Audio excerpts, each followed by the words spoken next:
Peace is the foundation upon which our democracy is built, and it is essential that we preserve it even during these critical times. We're all too aware of the devastating consequences of electoral violence in other countries. We cannot afford to traverse that same path. As patriotic citizens, we have a collective responsibility to ensure that our country remains a beacon of peace and stability in our sub-region, and we in the NDC stand prepared to play our parts to achieve this. As citizens, we must recognize that our actions have consequences. While some verbal jousting is to be expected in our daily politicking, divisive language, hate speech, and inflammatory rhetoric that can incite violence should have no place. Temperance, tolerance, understanding, and respect for one another's opinions and beliefs should be the guiding principle upon which our politics is practiced. On our part, as political leaders, we must prioritize peace and unity in our campaigns and avoid unsubstantiated allegations and focus on issue-based campaigning. We must compete on ideas and not on insults. To our security agencies, I commend you for your tireless efforts in maintaining law and order, and I urge you to remain impartial and professional in your duties, ensuring that all citizens can exercise their rights to vote without fear or intimidation. To our media practitioners, I encourage you. As we approach the home stretch for the elections 2024, my plea to everybody involved in the electioneering process, including candidates, political parties, electoral officers, voters, the media, security, and the general public, is to take responsibility for ensuring peace and harmony seriously, and to demonstrate that we are not reluctant Democrats. My hope, and that of the MPP, is that we will come out of this election stronger as a nation. We are hopeful all sides will take some positive steps to preserve the unity, peace, and stability of this country.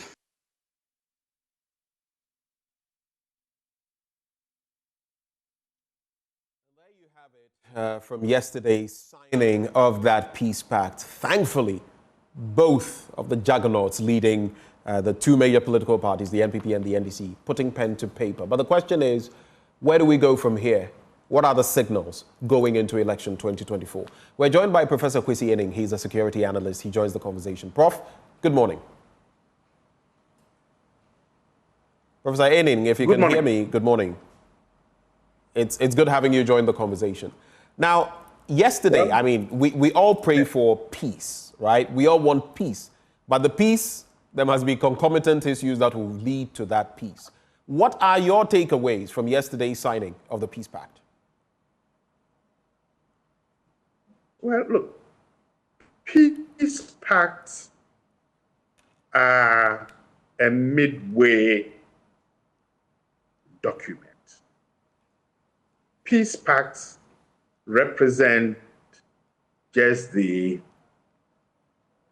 hopes and aspirations of those who put their signatures to that document. It's an aspirational document. So there are lots of misunderstandings. People want to win it all.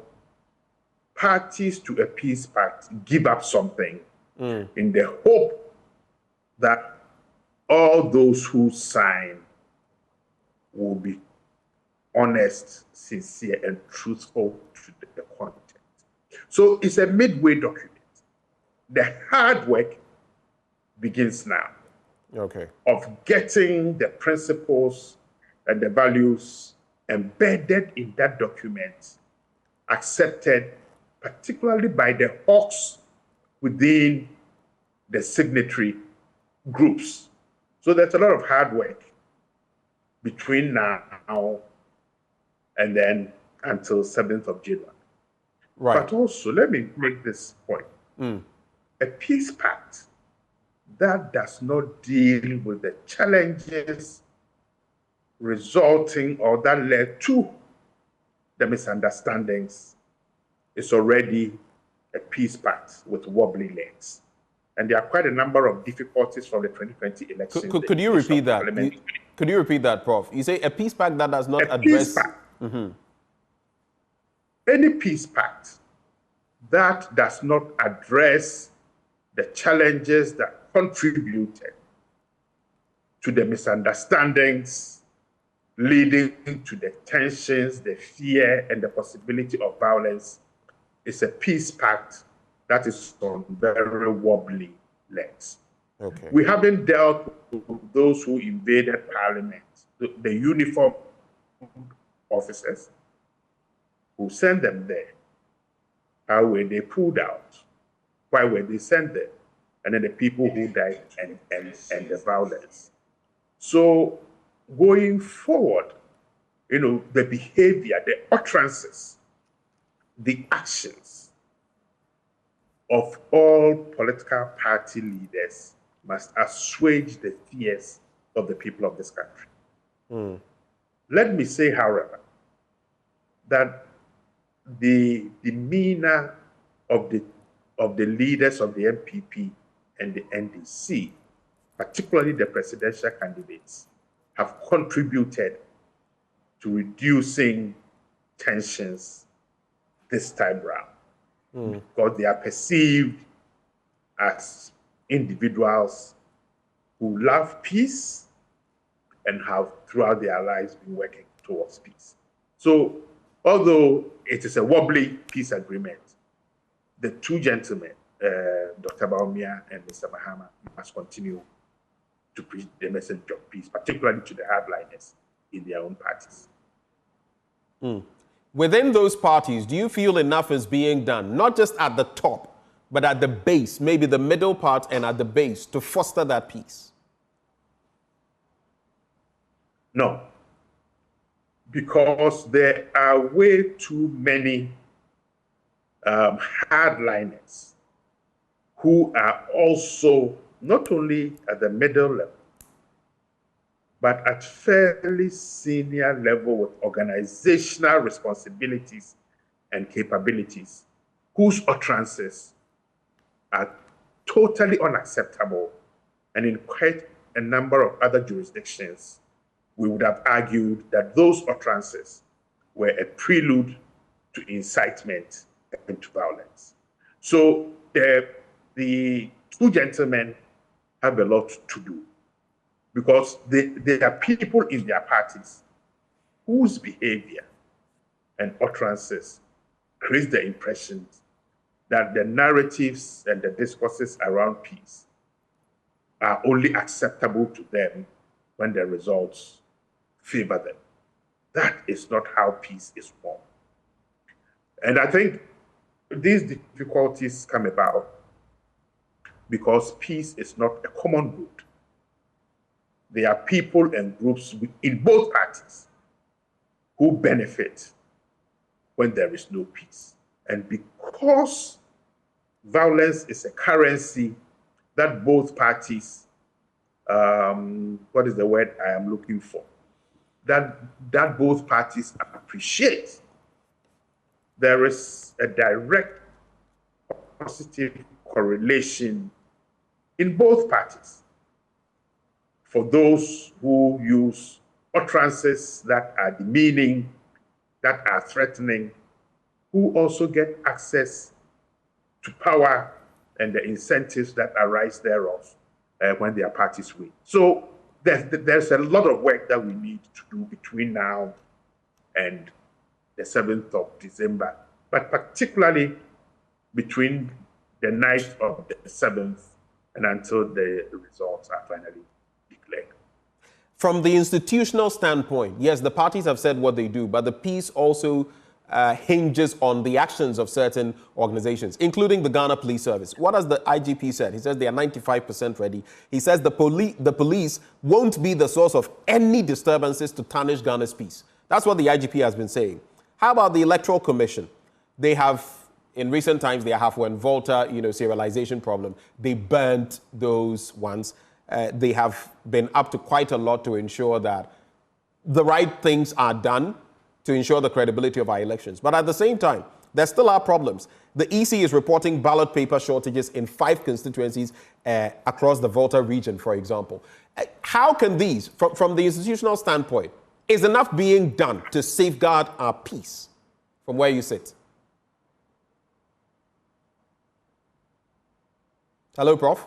I think from the Ghana Police Service side, enough is being done. Hello? Yes, I can hear you now. Go ahead. Yeah. I think from the Ghana Police Service side, enough is being done in terms of the signaling. I think yesterday, Dr. Dampare spoke about some preparatory documents which I've been trying to get my hands on.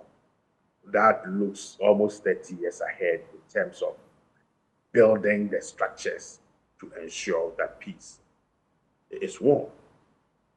But that is at the very top level. How do we ensure that these signals trickle down to the ordinary police officer who is at the barrier on the road between Accra and Sogakope or Obuti or wherever, to Cape Coast or to Takrady? So the signaling from the police service and the security agencies so far are encouraging. And I think I've always been telling people that probably the defining point, particularly for the Ghana Police Service, was the ascent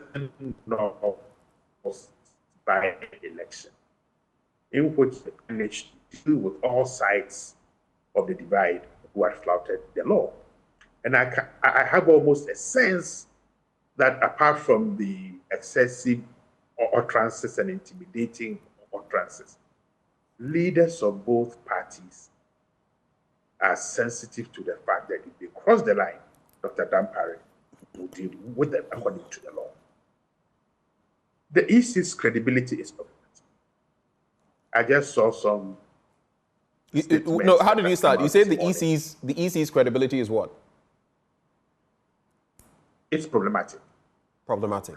Okay. Because they make too many mistakes, and there are too many corrections and too many reversals. And some of their utterances are also not helpful.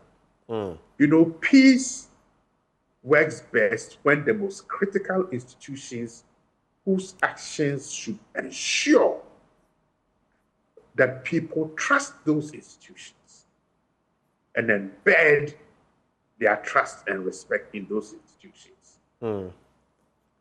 I'll be careful in the way that they put things on paper and the way that they behave and say things. I think there are too many reversals in which the EC comes back after having made a definitive statement or taken a definitive position. Over time, an institution's credibility gets eroded when its actions and interventions are not necessarily challenged by those who receive their actions, but they themselves continuously change their positions. So between now and the elections and until the results are declared, the EC itself must be careful and double check whatever it puts out into the public domain. Right. Because reversals create uncertainty, they create doubt, and it is those uncertainties and doubts that people will exploit or seek to exploit to undermine the peace that we are all looking for. My final bit to you, Prof. I mean, yesterday it was heartwarming. 10 others in addition to Dr. Mahmoud Baumia and John Dramani Mahama. So 12 of them. Of course, we know of the sad demise of Ifya Donko, I beg your pardon, Ifya Donko, and then the Ghana Freedom Party representative being sidelined. So 12 of them now, all of them putting pen to paper. But my final bit to you is, we've spoken about institutions. The NCCE, Codeo, CDD, they recently got some funding, millions of dollars from, I believe, the ECOWAS. We've spoken about the political actors. How about us, you and me, ordinary Ghanaians? How about those strong supporters of the NDC, of the MPP, of the movement for change and others? Where do we lie on the spectrum? What is expected of us? Those will be your final thoughts. Politics is about shared values and shared norms, underpinned by unshakable principles. No single political party in Ghana has in its official documents support for violence, threats, and intimidation. Basically, that we have a baseline upon which all of us as individuals and political actors can say, we want an election in which is driven by these shared norms, shared values, and shared principles.